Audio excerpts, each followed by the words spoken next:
Our guy Howie Roseman has the authority and the job security to play the long game in regards to this Hassan Reddick situation that we all watched unfold.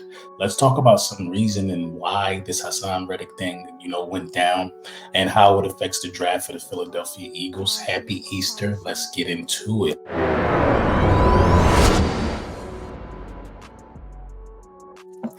Yes, sir. Yes, sir. Yes, sir. Lord Brunson back at you with the back at you, and I am the best reporting on the Eagles. So, I had a couple days, to sit with the Hassan Reddick situation, reflect on the Hassan Reddick situation, and understand, why the why something like this would happen. That's important for me and a lot of other Eagles fans because we feel like Hassan Reddick was the best defender on the Philadelphia Eagles roster most probably the last 2 years. You know what I mean? Hassan Reddick, you talk about a guy that has 27 sacks, 6 forced fumbles, and 3 fumble recoveries in 2 years, one all pro.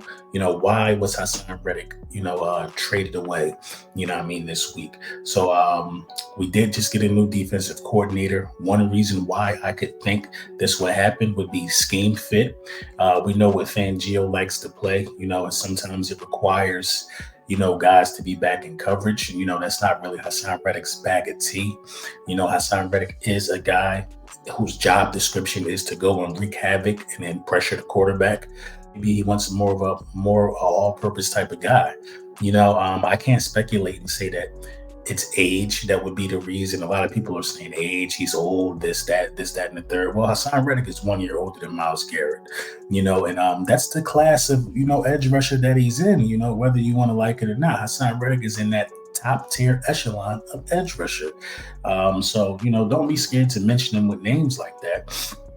Another reason that I could think of would be, the money that you're able to save. You're able to save that $14 million that he was supposed to get paid because the Jets are going to pick up that tab, and you just got to pick up the $1 million roster bonus. You save a lot of money there. Maybe you could make another move in free agency. A lot of people are speculating Justin Simmons. It's almost a sure thing at this point. Smitty could to be extended. If you do all of this and don't extend Smitty, then, I have a hard time seeing what this was for, if you ask me. But, saving $14 million on a player that you think you might have replaced with Bryce Huff, and you were able to bring back Sweat, it's kind of not that bad when you think about it in that aspect. Bryce Huff, let's talk about Bryce Huff for a minute. Maybe they felt like he was a good replacement for Hassan Reddick. I necessarily don't see it that way. I'm always going to be honest with you guys. I don't see it that way at all. I don't think Bryce Huff has shown enough that he can be Hassan Reddick or on Hassan Reddick's level. When you talk about Hassan Reddick, you're talking about a guy that had double-digit sacks the last 4 straight years. Double-digit sacks the last 4 straight years. Bryce Huff has only achieved that 1 year, which was last year. So he got the bag off of, what could be, and I hope it's not, because, this is all about the birds over here. What could be a flash in the pan year. When the Super Bowl window is open as wide as it is for the Philadelphia Eagles, I think you need your best players. Hassan Reddick was that. So, maybe we're banking on the development of Nolan Smith. I think Nolan Smith can develop, but asking Nolan Smith to develop in the manner of and give you what Hassan Reddick gave you is a little unfair if you're expecting that. So don't be surprised if you don't have nobody off the edge with double-digit sacks this year.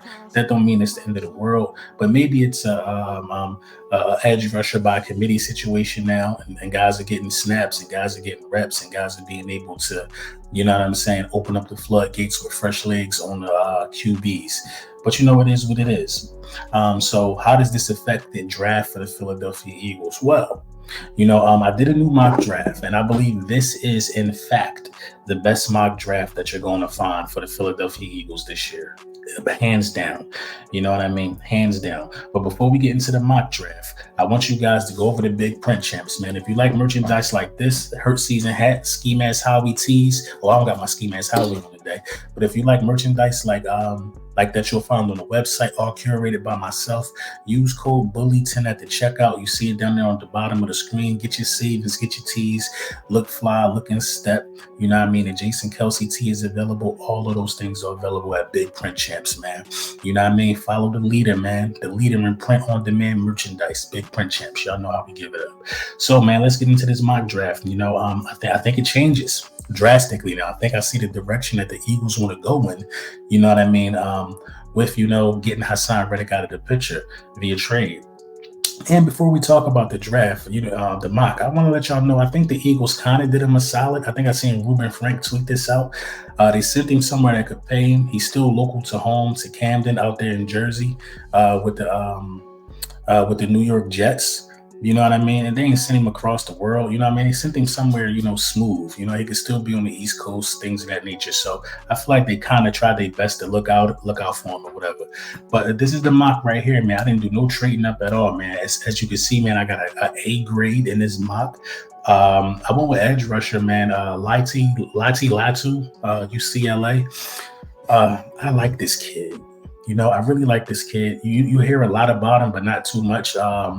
He's well balanced. He could do almost everything, you know what I mean, from the edge rusher position.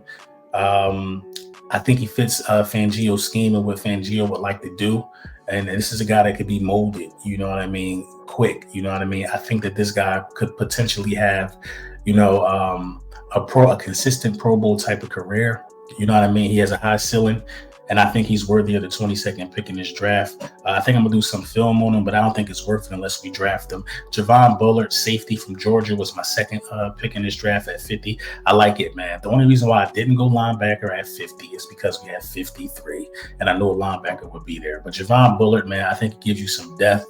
A guy that can give you some starting reps. You know, we like them Georgia Bulldogs over there. So, you know, I was comfortable with that one, man. 53rd pick, I went Junior Colson.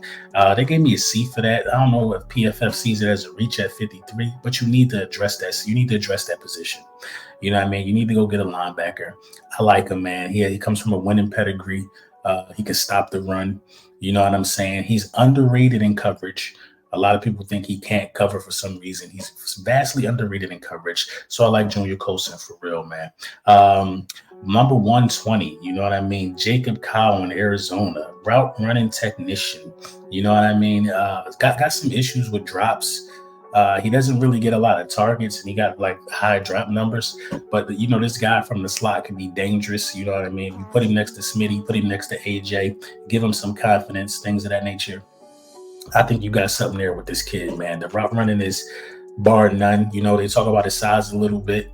Not really much break tackle potential, things of that nature, but you'll get stronger at the next level. We'll see. But I think that this is a good spot for him in Philadelphia. Trevor Keegan, guard. You're going to need a guard. Cam Jurgens is moving back to center. We know that. Jeremiah Bell, you know, tight end. You need a tight end too, Florida State. I like him. You know what I'm saying? I like the size. I like the speed. You know what I mean? The blocking ability, you know what I mean? Could be better, but it's not bad. I like him. He gives you what you need out of a tight end too, for sure. Kamal Haddon, cornerback, Tennessee. I got an A for that one. Don't know much about it. I'm not going to lie. That's the only player that I don't know much about, but I just felt like getting a cornerback right there made sense. You know what I mean? And this guy had a top visit for the Philadelphia Eagles, Jordan McGee, linebacker. That's a good guy to round out, you know, your draft.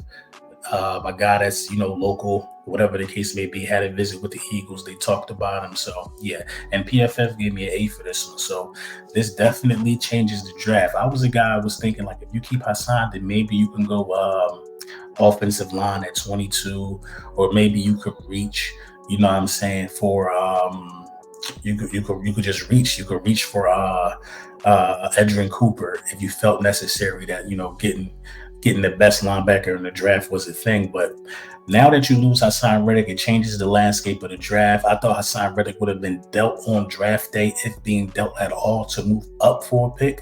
But, you know, the Philadelphia Eagles decide to get it done now. You know what I mean? They decide to get it done now. You know, draft day would have made sense, but, you know, on draft day, that's when people try to lowball you.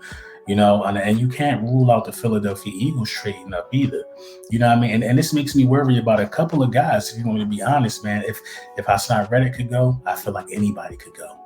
You know what I mean? I feel like anybody could be out the door if Hassan Reddick is going to be, dealt away like that.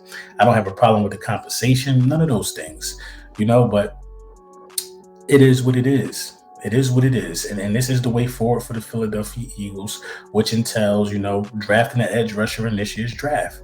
You know what I mean? So I want y'all to enjoy y'all Easter, be with the family, things of that nature, man. We got news coming all week. We're going to see how these things pan out. But you know the vibes, man.